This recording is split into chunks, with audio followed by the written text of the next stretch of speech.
தமிழர் மரபு திங்கள் பெருமையுடன். அதே பிரிட்டனில் எங்களின் கறி பாரம்பரியம் நெருக்கடியில்.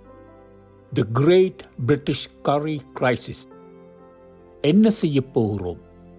கண்டும் காணாமல் இருக்கலாம், அல்லது எமது கறி பாரம்பரியத்தை மீட்க ஒன்றிணையலாம். பிரிட்டனில் தமிழ் மரபு திங்கள் பெருமையுடன் கொண்டாடப்படுகின்றது. ஆனால் அதே பிரிட்டனில் தமிழர்களின் கறி பாரம்பரியம் இன்று ஒரு நெருக்கடியில் உள்ளது.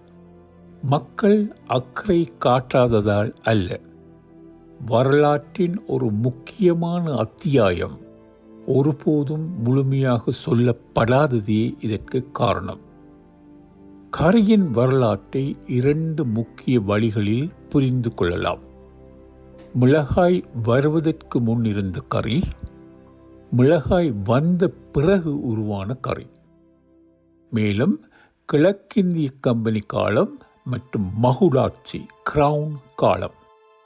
இதை இன்னும் எளிமையாக சொல்வதானால், கம்பெனி காலத்தில் வந்த கரி மிளகாய்க்கு முந்தியது, மகுடாட்சி காலத்தில் உருவான கரி மிளகாய்க்கு பிந்தியது.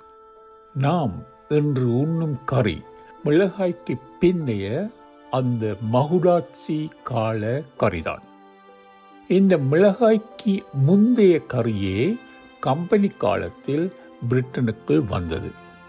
அந்த கரி பெரும் வரவேற்பை பெற்று பின்னர் அந்த நாட்டின் மிக விருப்பத்துக்குரிய உணவாக மாறியது. ஆனால் கம்பெனி 1858 கலைக்கப்பட்ட பின்னர் மகுடாட்சி காலத்தில் ஏற்பட்ட அதன் பிந்திய வளர்ச்சியை பிரிட்டன் அனுபவித்ததே இல்லை. மற்ற இடங்களில் தொடர்ந்து வளர்ந்த மிளகாய்க்கு பிந்திய மகுடாட்சி கால கரியை அவர்கள் அறியவில்லை. நாளடைவில் மக்கள் இந்த கரியில் ஏதோ ஒன்று பூரணமில்லை என்று உணரத் தொடங்கினார்கள். அந்த உணர்வே நாம் இன்று கரி நெருக்கடி, கரி கிரைசிஸ் என்று கூறும் நிலைக்கு வழிவகுத்துள்ளது. இந்த கரி தமிழர்களிடம் இன்றும் உயிர்ப்புடன் இருக்கின்றது.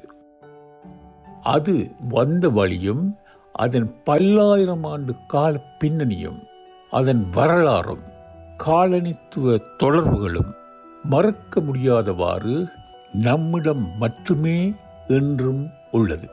அதனால்தான் கரியை சரியான முறையில் மீட்டெடுக்க நமக்கு தனித்துவமான தகுதி உள்ளது.